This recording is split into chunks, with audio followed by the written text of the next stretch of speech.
Latest episode দেখুন একদম add free.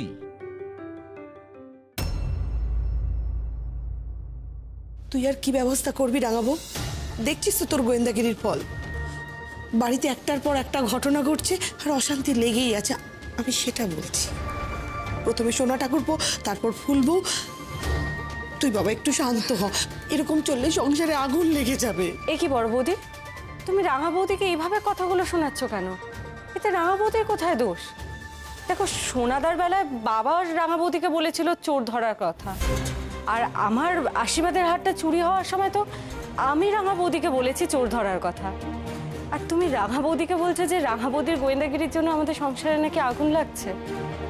ভালো মানুষ হওয়া খুব ভালো, কিন্তু এতটাও ভালো মানুষই ভালো না যে সব জেনে শুনে মুখ বন্ধ করে থাকতে হবে অশান্তির ভয়।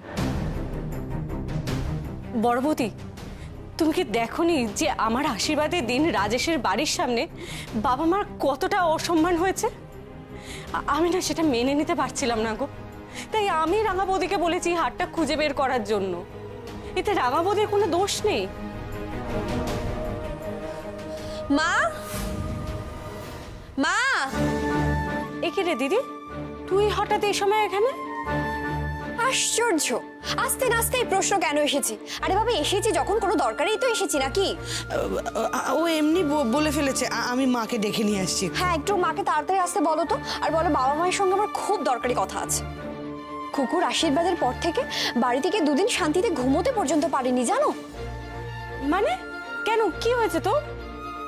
মনি দিদি, সব ঠিক আছে তো? ঠিক আর কি কিছু আছে বলো? হ্যাঁ, কিছুই ঠিক নেই।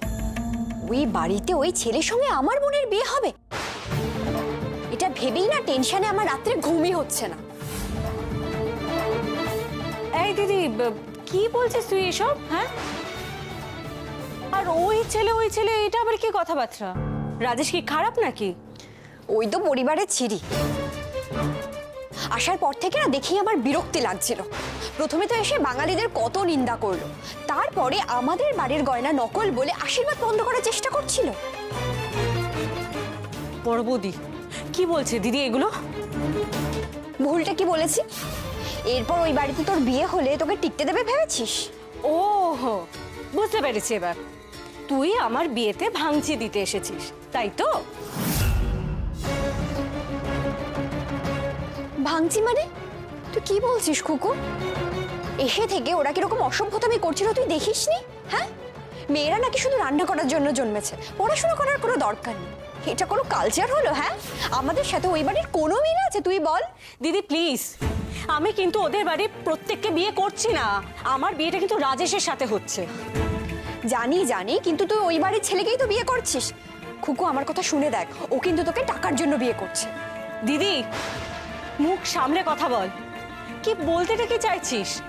আর তুই কিন্তু ভুলে যাস না, রাজেশদের বাড়ির লোকজনেরও কিন্তু খুব কম টাকা নেই। অবশ্য দিদি, তোর এই ব্যাগটা দেওয়ার স্বভাবটা তো জীবনে কোনোদিনও যাবে না, তাই না? আহ, তোরা একটু থাম না, চুপ করে বস না। তোমাকে এখানে আর থাকতে হবে না বোন, তুমি ঘরে যাও। আমি এখন এখান থেকে যাব না, আমি গেলে হবে না। তুমি বুঝতে পারছো না, তুমি আমার দিদিকে চেনো না। আমি চিনি আমার দিদির না স্বভাবে এরকম, ওর সব বিষয় কান ভাঙানো স্বভাব রয়েছে। তাই জন্য না মা ওকে এই বাড়িতে আসতে দিতে চায় না। কি বললি তুই? আমি নাকি কান ভাঙাই? আমি না সত্যি কথাটা সবার মুখের ওপর বলে দিই, বুঝলি তো? আর সেটাই সবার খারাপ লাগে। তুই সত্যি বলিস? বাবা রে, এটা কি সত্যি কথা বলে? দেখ খুকু, ট্যারা ট্যারা কথা একদম বলবি না বলে দিলাম। ট্যারা কথা বলছি? হ্যাঁ, ট্যারা কথা কোথায় দিদি? আমি তো সোজা কথাই বলছি। মানে তুই যেরকম সত্যি কথা বলিস সেই সত্যি নমুনা দিচ্ছি। রাঙা বৌদি, তুমি জানো এই যে বড় বৌদি তোমার মতোই ভালো মানুষ। বড় বৌদি যখন বিয়ে করে এই বাড়িতে এসেছে না, আমার দিদি এই বড় বৌদির নামে কত কথা গিয়ে মাকে লাগিয়েছিল, মার কান ভাঙিয়েছিল, যাতে মা বড় বৌদির ওপর শুধু রেগে থাকে। তারপর কিছুদিন পরে মা বুঝতে পারলো যে তার গুণধর মেয়ের কথা শুনে মা কতটা ভুল কাজ করছে। তারপর থেকে তার গুণধর মেয়ের কথা শোনা মা বন্ধ করে দিল। কেন পুরনো কথা টেনে আনছিস খুকু? থাক না এসব। না না, থাকবে কেন? হ্যাঁ, থাকবে কেন? ও তো আমাকে অপমান করার জন্য এসব কথাগুলো বলছে, অসভ্য মেয়ে একটা। আমি যদি তোকে কোনো কথা অপমান করার জন্য বলে থাকি তো বেশ করেছি, আমি 100 বার বলবো। বেশ করেছিস? বল, বলে দেখ না, একটা ঠাটিয়ে চড় মারবো তোকে আমি। তুই আমাকে মারবি, মার, গায়ে হাত তোল। সাহস? হ্যাঁ? দাঁড়িয়ে গেলি কেন? মার না, মার। বোন তুমি কি করছোটা কি? তুই একদম এরকম করবি না, আর আমার ব্যাপারে একটু না গলাবি না তুই। 100 বার গলাবো, দেখি তুই কি করতে পারিস। কোকো তুই একটু চুপ কর। বলছি বোন তুমি তো বড়, তুমি অন্তত একটু থামো। না গো বড় বৌদি, ও থামবে না। ও কেন থামবে? হ্যাঁ থামবো না তো। আর তুই কি আমাকে না করার? হ্যাঁ আমিও কিন্তু এই বাড়িরই মেয়ে, মনে রাখিস। ব্যাস, আর তুমি একটাও কথা বলবে না বোন। তোমাকে এখানে থাকতে হবে না, তুমি চলো তো। রাঙাবতী, তুমি রাঙাবতী। ওকে নিয়ে যা, নিয়ে যা। হ্যাঁ, নিয়ে যাও ওকে, নিয়ে যাও। আমাকে তাতিয়েছে তো, আমিও এর শেষ দেখেই ছাড়বো। দেখবো ওর কি করে ওই বাড়িতে বিয়ে হয়। মা, মা, মনি, মনি, রাঙাবতী ছাড়ো, আমাকেও যেতে হবে। বোন, কি করছো কি তুমি? তুমি বুঝতে পারছো না রাঙাবতী, আমি না আমার বিয়েটা আর বাঁচাতে পারবো না। তুমি দিদিকে চেনো না। আমার কথাটা একটু শোনো, লক্ষ্মী বোন আমার। দুই বোনের ঝগড়া হচ্ছে, মিটে যাবে। কিচ্ছু মিটবে না। তুমি চেনো না আমার দিদিকে, কিচ্ছু মিটবে না। তুমি তুমি তুমি জানো না যে আমার দিদি কি প্রচন্ড হিংসুটে, ও সবার কত বড় ক্ষতি করতে পারে এই হিংসে থেকে। রাঙাবতী, তুমি আমাকে কথা দাও, তুমি আমাকে কথা দাও যে তুমি আমার বিয়েটা ভাঙতে দেবে না।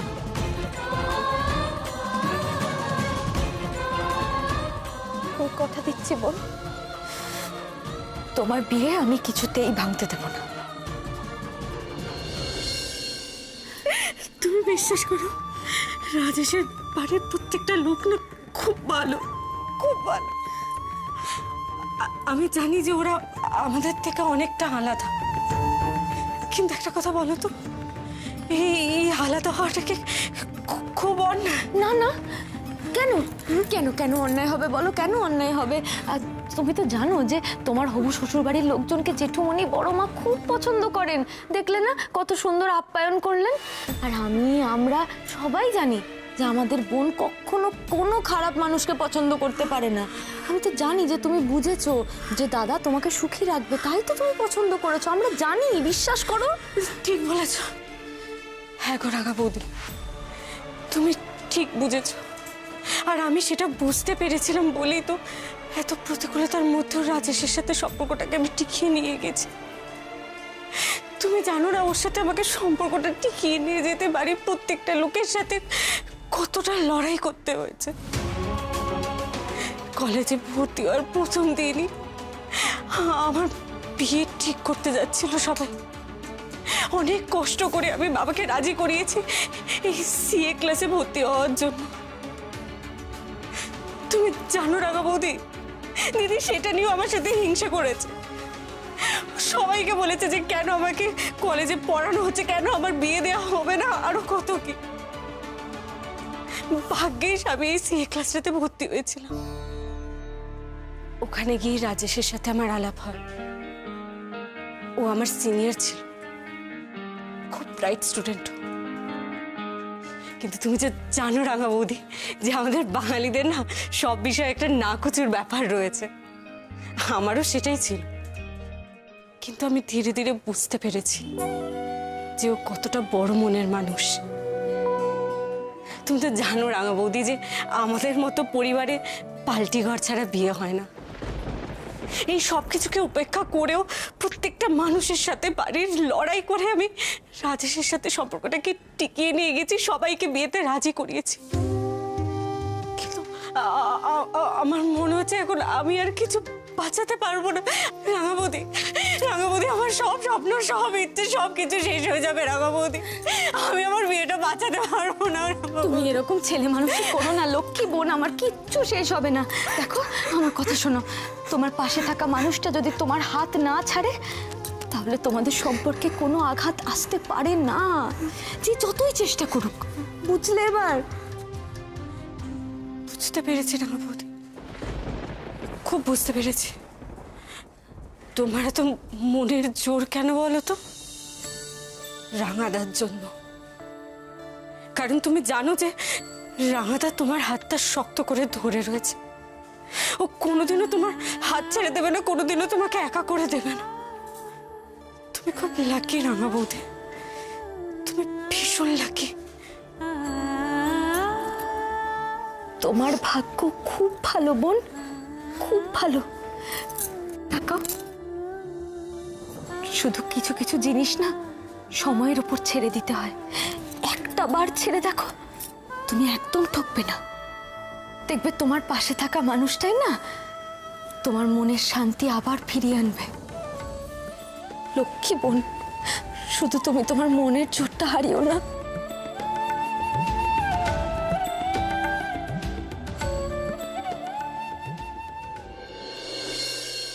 মা, ওই বাড়িতে খুকুর বিয়ে দিও না মা।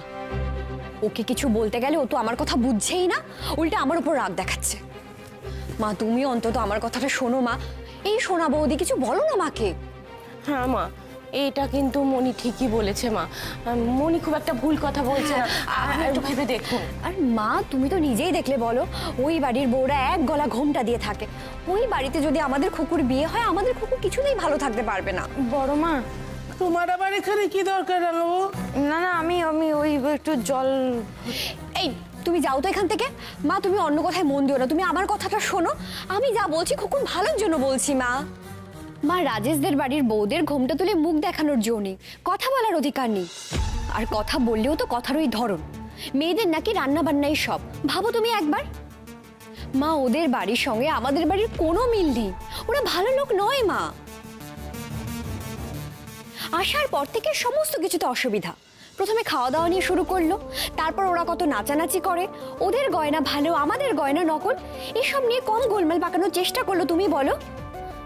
বিয়ের আগে এরকম, বিয়ের পরে তাহলে কি হবে তুমি একবার ভাবতে পারছো মা? হ্যাঁ মনি, তুমি কিন্তু একদম ঠিক কথা বলছো। ও মা, দেখুন মা, বাবা নিজে বিয়েটা ঠিক করেছিলেন বলে আমি তখন কিছু বলতে পারিনি। কিন্তু মা, এখন তো সব ব্যাপারটা চোখের সামনে চলে এসেছে, বলুন এখন চুপ করে থাকি কি করে? মা, একদম ঠিক হবে না। হ্যাঁ মা, এবার কিন্তু আপনাকে হাল ধরে বিয়েটা ক্যান্সেল করতে হবে। যতই হোক, কুকু তো আমাদের পরিবারেরই মেয়ে না? কি বলছো বলো তো তোমরা? বিয়েটা আমি একেবারে নাকচ করে দেবো? এ কি বড় মা, বিয়েটা ভেঙে দেবেন কেন? মানে তোমরা কেন বড় মাকে এমন কথা বলছো? বড় মা, বোন তো ভেবেচিন্তেই নিশ্চয়ই সিদ্ধান্ত নিয়েছে, তাই না? পছন্দ যখন করেছে ঠান্ডা মাথাতেই তো ভেবে করেছে। আর জেঠুমনিও তো চারিদিক দেখে শুনে তারপরেই সিদ্ধান্ত নিয়েছেন, তাই না? এই, তুমি চুপ করো তো রাঙা বৌদি। ওই বাড়িতে বিয়ে হলে সর্বনাশ তো আমার বোনের হবে। তোমার কি? তুমি তো ভালো শ্বশুরবাড়ি পেয়েই গেছো। কথাটা ওরা খুব একটা ভুল বলছে না রাঙাবো? ওদের চালচলন সত্যিই তো কেমন অদ্ভুত বলো। আমার মেয়েটা তো বাপু ওরকম নয়। নয়তো কি, আমাদের খুকু কত পড়াশোনা করতে ভালোবাসে। আর ওই বাড়িতে বিয়ে হলে ওকে সারাক্ষণ আচার আর পাঁপড় বানাতে হবে। তোমরা শুধু ওদের খারাপটাই দেখছো মনি দিদি। না রাঙাবউ, তুমি খুঁজে খুঁজে কি ভালোটা দেখতে পেলে একটু বলবে? বোনের পড়াশুনো করা নিয়ে তো ওনারা কিছু বলেনি। ওনাদের বাড়ির মেয়েদের পড়াশুনো নিয়ে ওদের কোনো উৎসাহ নেই, সেটাই ওনারা বলেছিলেন। আর আমি তো পরে বোনের মুখে শুনেছি যে বোনের পড়াশুনো করা নিয়েও এই বাড়িতে প্রথম দিকে কারোর তেমন উৎসাহ ছিল না।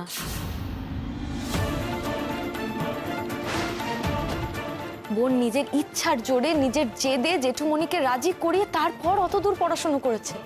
আর এখন যখন বোন তার নিজের পছন্দ মতো একটা ছেলেকে বিয়ে করতে চাইছে, তখন তাতে অসুবিধা কোথায় দিদি? তুমি একটু থামো না বাপু। সব ব্যাপারে তোমায় নাক গলাতেই হবে। আমাদের বাড়ির মেয়েকে আমরা নিজেদের ইচ্ছে পড়িয়েছি না অনিচ্ছে পড়িয়েছি, এই ব্যাপারেও তুমি মন্তব্য করবে? না না মা, আসলে কি হয়েছে বলুন তো? সব ব্যাপারে এসে বাদ সাদাটা না ওর একটা অভ্যেসে দাঁড়িয়ে গেছে। কেন তুমি সব ব্যাপারে বাদ সাধবে কেন? হ্যাঁ, তুমি একটু চুপ করে থাকতে পারো না? সব ব্যাপারে তোমার নাক গলাতে হবে? ক্ষমা করবেন বড় মা, আমি বাদ সাধতে চাইনি। আমার অভিজ্ঞতা দিয়ে আমি যেটা বুঝেছি আমি সেটাই বলেছি মাত্র। এই যে ধরুন, আমি বিয়ে হওয়ার পর এই বাড়িতে একটা অন্যরকম পরিবেশে এসে পড়েছিলাম। গাঁয়ের সাথে শহরের রীতি নীতি সব কিছুই তো আলাদা। কিন্তু আমি তো কখনো ভাবিনি যে এত নিয়ম কানুন আমাকে মানতে হবে। আপনারা এত নিয়ম কানুন মানেন বলে যে আপনারা খারাপ, এমনটা তো আমি কখনো ভেবেও দেখিনি বড় মা। বরং নিয়ম পালন করতে গিয়ে বুঝেছি যে প্রত্যেকটা নিয়মের পেছনে কোনো না কোনো একটা কারণ আছে। আসলে মানুষ কেউ খারাপ নয়। আর দেখুন, আপনাদের বাড়িতে সব সময় পাল্টি ঘরে বিয়ে থা হয়েছে। সামাজিক দিক থেকে, টাকা পয়সার দিক থেকে সবাই আপনাদের সমান সমান। এই একটা জায়গাতেই হয়তো রাজেশ দ্বারা আপনাদের থেকে অনেকটা আলাদা, কিন্তু আলাদা মানেই তো তারা খারাপ মানুষ নয়। এটা জানলে বোন খুব কষ্ট পাবে বড় মা। একটু বোঝার চেষ্টা করুন। মা, তুমি রাঙা বইয়ের এসব জ্ঞানের কথায় কান দিও না তো। মা, আপনি কিন্তু ওর কথা একদম শুনবেন না মা। ও সব সময় চায় কিভাবে আমাদের পরিবারের ক্ষতি হয়। কি বলছো কি থামো তুমি। মা তুমি বাবার সঙ্গে একবার কথা বলো, এই বিয়ে যেন কিছুতেই না হয়। তুমি দেখো মা প্লিজ।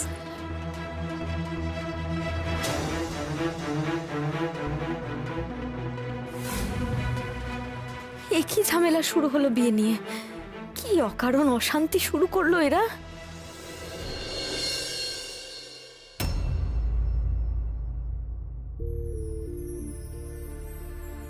জেঠুমনি, পরে এসে গ্লাস নিয়ে যেও রাঙাবো, আমার সময় লাগবে। হ্যাঁ হ্যাঁ, আপনি সময় নিয়ে খান, অসুবিধা নেই।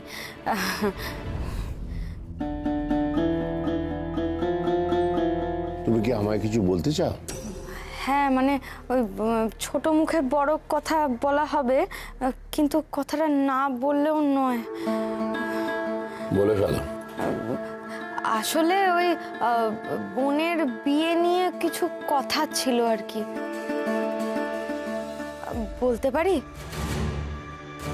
কুকুর বিয়ে নিয়ে তোমার বড় মামা আমায় অনেক কিছু বলেছেন। কথাগুলো যে আমাকে ভাবাচ্ছে না তা নয়। ভাবাবে তো নিশ্চয়ই। বোনকে আপনারা ছোট থেকে এত যত্ন করে মানুষ করেছেন, বোনের সিদ্ধান্তে আপনারা এতটাই বিশ্বাস রাখেন যে বোনের পছন্দ করা ছেলেটাকে আপনারা মেনে নিয়েছেন। এমনি এমনি তো ছেলেটাকে আপনারা মানেননি, তাই না? অনেক বিশ্বাস থেকে ভরসা করেই তো আপনি মেনেছেন। বিয়ে মানে তো দুটো পরিবারের সম্পর্ক, আর সম্পর্ক ভেঙে ফেলা যতটা সহজ, করাটাও তো ততটাই কঠিন, তাই না? আমি বলছিলাম কি, যে এই সম্পর্কটা যখন তিক্ততা দিয়েই শুরু হয়েছে, আমার মনে হয় সম্পর্কটা এখন ঠিক করে নেওয়াই উচিত। মানে ওই তিক্ততাটা কমিয়ে নেওয়া উচিত, তাই না?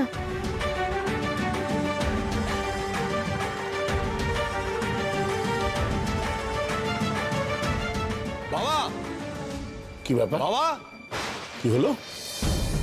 এদিকে এসো বাবা, এদিকে এসো। এই দেখো, এই হলো তোমার আসল চোর। আমি আর লেখা মিলে ধরেছি। কি? তুমি হারটা চুরি করেছিলে? সত্যি? সত্যি না তো কি, মিথ্যে? ও নিজের মুখে স্বীকার করেছে। এই বলো বাবাকে।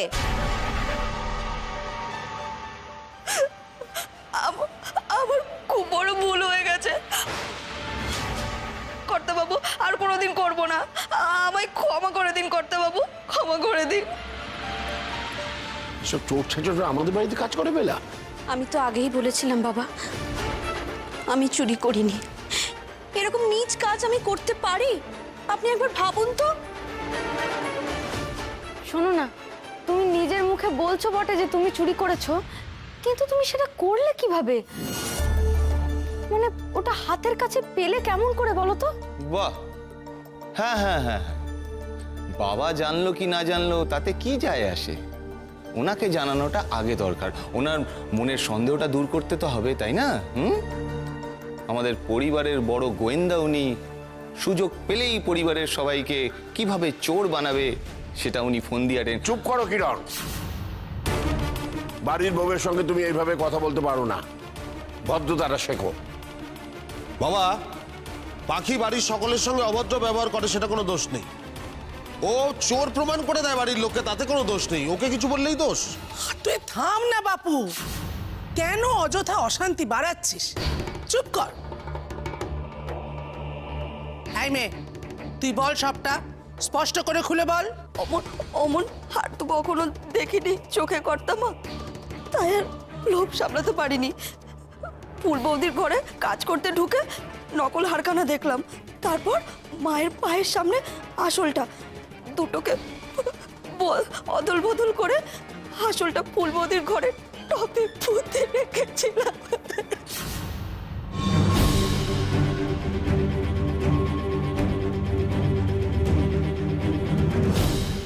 আমি ওর একটা কথাও বিশ্বাস করতে পারছি না।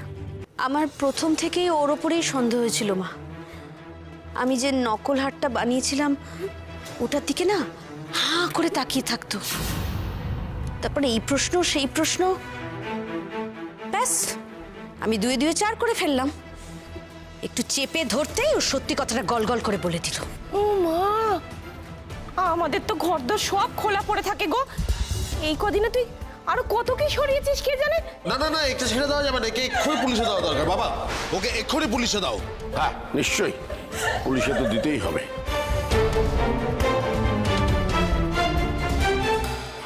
এমন তো কথা ছিল না, আমাকে যদি পুলিশে দেওয়া হয় আমি কিন্তু সব সত্যি কথা বলে দেবো। চুপ, কিচ্ছু বলবি না, আমরা দেখছি না। চুপ করে দাঁড়া না, দোষ করে আবার গুজুর গুজুর করছে। আমরা কি করব? হ্যাঁ আরে কুশ, লাইনটা লাগছে না তো, তুমি চেষ্টা করো।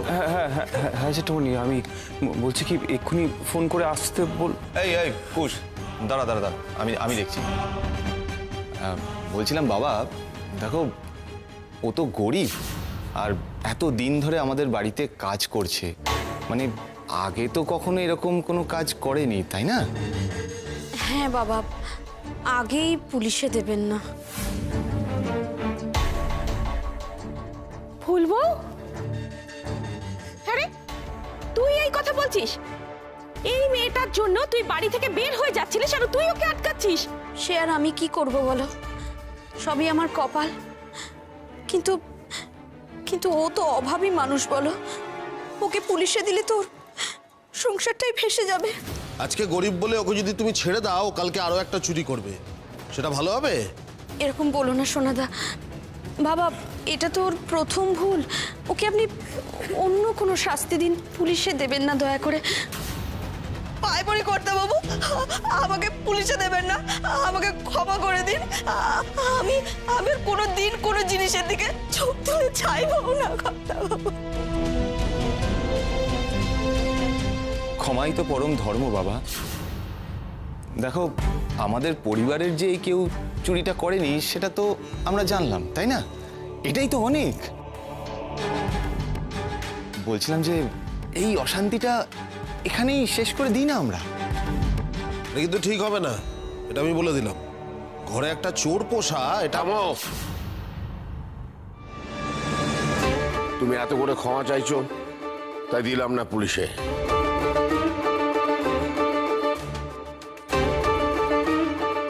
অভাবী মানুষ চুরি করলে তবু কারণটা বোঝা যায়, কিন্তু যাদের কোনো অভাব নেই তারা যে কেন চুরি করে আমি বুঝতে পারি না।